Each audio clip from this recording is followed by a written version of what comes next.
Welcome to the Storytelling with Data podcast, where listeners around the world learn to be better storytellers and presenters. We'll cover a wide range of topics that will help you effectively show and tell your data stories. So get ready to separate yourself from the mess of 3D exploding pie charts and deliver knockout presentations. And with that, here's Cole. Hi, this is Cole. Thanks for tuning in to the Storytelling with Data podcast. It's my oldest son, Avery's first year in middle school. I can tell that changing classes and physically moving to different spaces throughout the day is good for him. He's also finding interest in some areas that I wouldn't have anticipated. Devouring the real novels they're reading in English class. It's just real because for me, this is a welcome relief from his fascination with graphic novels, the ones that look like comic strips. Drama is the other surprise. One of the first projects was to develop a character. He had an incredibly fun time with this, determining personality with strengths and flaws, deciding what the character looked like and wore, what accessories they carried. More recently, he's been learning a monologue, and he is really getting into this. My husband, Randy, who spent time in high school in the theater, I always poke fun at him for how he says that, has been helping him. I was watching this mentoring take place on a recent evening. Avery would deliver, and Randy would provide his feedback, and then Avery would run through it again. After one of the iterations, Randy said, "You know this. Become the character. Put the paper down. Stand up." Something about those words made it true. Avery stood up, and suddenly he was the boy whose dog actually ate his homework, convincing his invisible teacher. It's one of those suggestions given to Avery that I want to focus on today. Stand up. This action isn't only beneficial when you want to take on a different persona, which is something we will talk more about because there's interesting utility in that when we need to communicate in a business setting. But there's power in standing up that we can make use of in other ways as well. I'm going to share 3 broad scenarios in which you can reap tangible benefits from standing up. To bolster creativity, to increase concision, or said another way, to keep things from being overly lengthy, and finally, to present. Let's jump in and talk first about how standing up can boost your creativity. When you are in a situation where you need to see something in a new light, approach it in a different way, or otherwise infuse creativity into the process, stand up. Move to a different spot than where you typically work. Doesn't even need to be another room for this tactic to have positive impact. For example, I work at a tall black desk that's stationed in the center of my office. Most of the time, I sit at a stool behind my computer on one side of it. When I need inspiration, I'll stand up and walk around to the other side of the desk. Now, this is the side that I encounter first when I walk into my office, so it tends to become a holding ground for stacks of books, papers, and other miscellaneous things. So I start by clearing any of that out of the way. Then I'm faced with a clean black surface. If I'm brainstorming, I'll get a stack of sticky notes or a piece of blank paper. If I need to sketch an idea, I'll use blank paper or get out a larger scale notebook. And I remain standing as I work. There's something about changing things up in these subtle ways, facing the room from a different direction, and standing while I work that gives me a fresh perspective. It allows me to generate ideas more freely and to let go of many of the constraints that I tend to hold myself to. Once I've gotten what I need from this process, I move back around to my work side of the desk to realize my ideas. I often stay in my office because I like having all of my supplies close by, but you can imagine how you could also do this by moving to another room, remaining standing while you brainstorm on a whiteboard or at a colleague's desk. Speaking of colleagues, creating a situation in which you both are standing can be useful in a few different ways as well. If we continue with the brainstorming example, you can imagine where multiple people standing, adding ideas to a shared whiteboard or piece of paper and discussing can get everyone equally involved and contributing to the process. Standing can also be a great way for soliciting and obtaining certain kinds of feedback. You might suggest going for a walk with the person you seek input from, This can be great for getting big picture, directional feedback. You won't get bogged down in the details of a slide or graph, for example, because asking for feedback in this way forces you to summarize the details verbally. And as a result, you'll likely focus on the most critical parts. Also, if there's something that's difficult for you or the person with whom you're speaking, sometimes that can be easier when you don't feel like you have to look at each other. When you're walking, it's acceptable to be looking forward or down, and generally to have less direct eye contact than you would feel compelled to in a more typical meeting environment. Because of this, pauses in conversation can also be more comfortable. This can allow both you and the person with whom you're speaking to be more thoughtful before talking. This can be particularly useful for difficult conversations. On the topic of difficulties, when you're feeling stuck on a project or other work, this is another great point to stand up. Stretch. Go get a drink or a snack. Do something to get physical and temporal space from the challenge. Go for a walk. Let some time pass. Have you ever been in the middle of something difficult or tricky and then found that a solution or great idea struck you when you were doing something totally different, when you least expected it? That's your subconscious at work. And you can intentionally create circumstances that are conducive to this magic. Actually, wrote more about this idea in a recent blog post, which I'll link to in the show notes. Let's shift to a fully different reason to stand, because you want to be, or have others be, concise. Standing can force concision in some interesting and useful ways. That's typically the premise behind standing meetings, to keep them short. I think these are common for teams that need to be on the same page at a regular cadence. Sales teams, for example, or in my prior life in banking, when we were doing due diligence to assess an acquisition and needed to assess things and come to a decision in a short amount of time, sometimes a matter of days, the project team would start each day with a stand-up sync, which forced people to focus only on the critical things so that everyone could quickly get back to their work.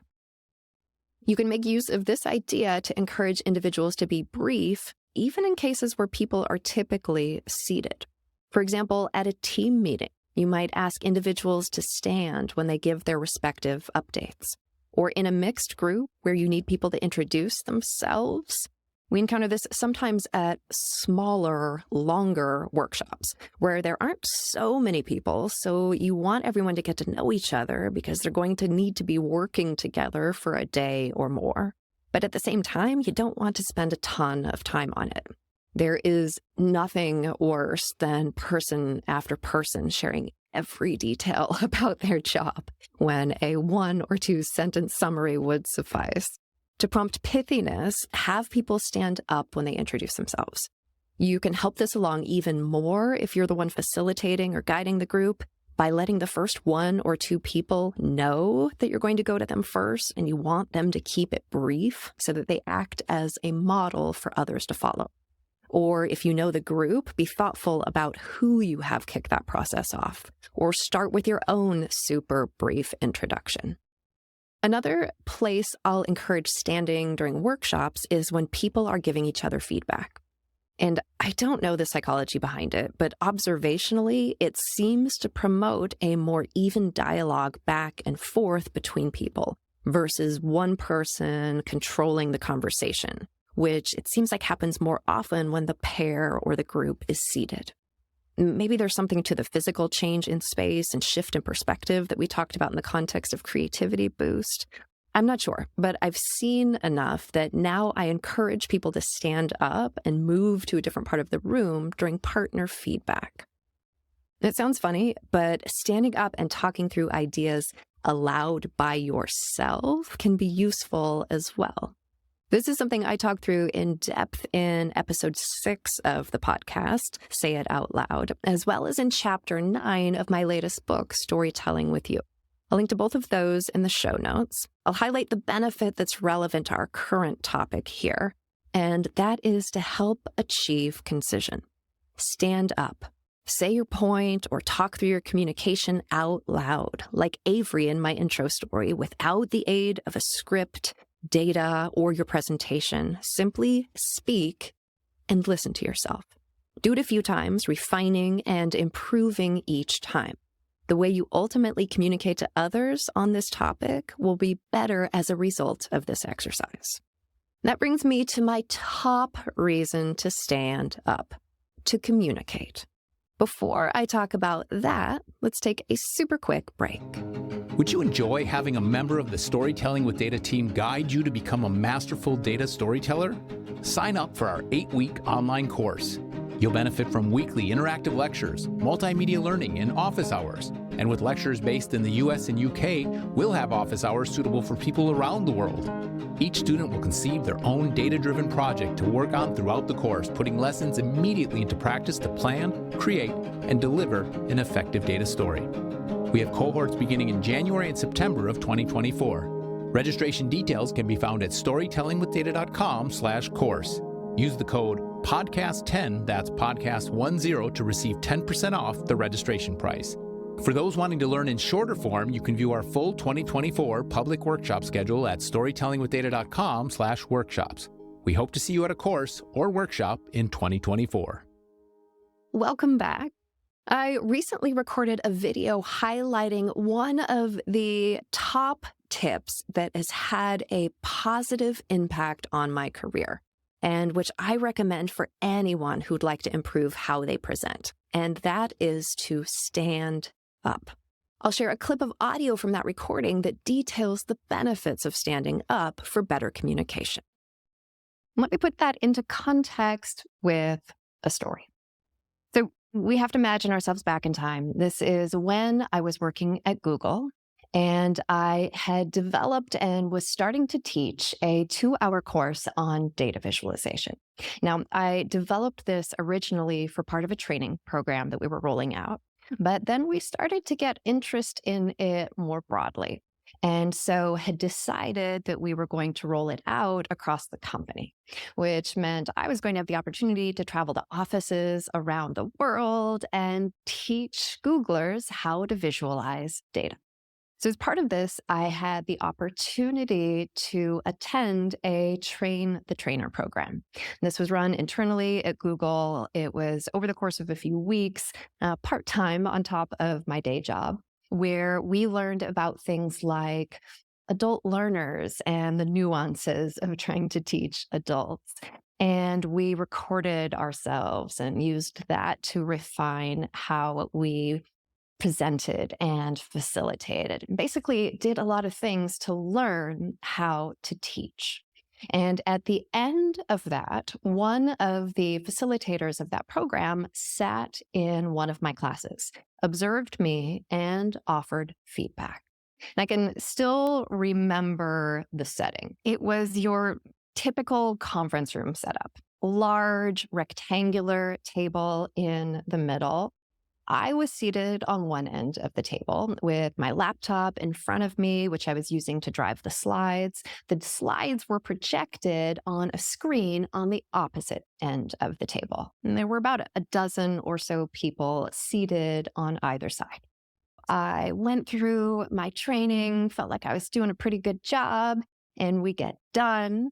And Neve was the facilitator who was there offering feedback. And she turned to me and she said, "That was great, but I feel a bit like I've been watching a tennis match because I knew my attention needed to be on the slides. You were showing things that I needed to pay attention to, but you at the other end of that table were so animated that I couldn't help but look at you." And what this created was tension, where the entire time she's going back and forth and back and forth. And what Neve said to me, 2 simple words: stand up, move to the front of the room. And those 2 simple words forever changed the way I present. If I think of the career advice I've received over time, I think those 2 words had both the biggest immediate and lasting impact, because a couple of things happened when I did that. So first off, when I was standing up with my slides, it meant no longer were we working against each other. We weren't competing for attention or clashing. Rather, we were working in coordination, in concert. Second, and this is something I in no way anticipated, but there was something about just the physical motion of standing up that allowed me to take on a different persona, where no longer was I introvert Cole behind my laptop. Standing up, I was now the persona of presenting Cole. And I was able to project this confidence that I eventually, through time and practice, grew into and believed. I hope you enjoyed that clip highlighting the benefits of standing up to communicate. If you'd like to hear more about building confidence for standing up to present and related questions and answers, I encourage you to check out the full video on the Storytelling with Data YouTube channel. I'll link to that in the show notes. I'll leave you with the simple advice you've heard throughout today's session: stand up. Standing can help you get a creativity boost, foster concision, and present more effectively. Before I wrap, a couple of quick updates.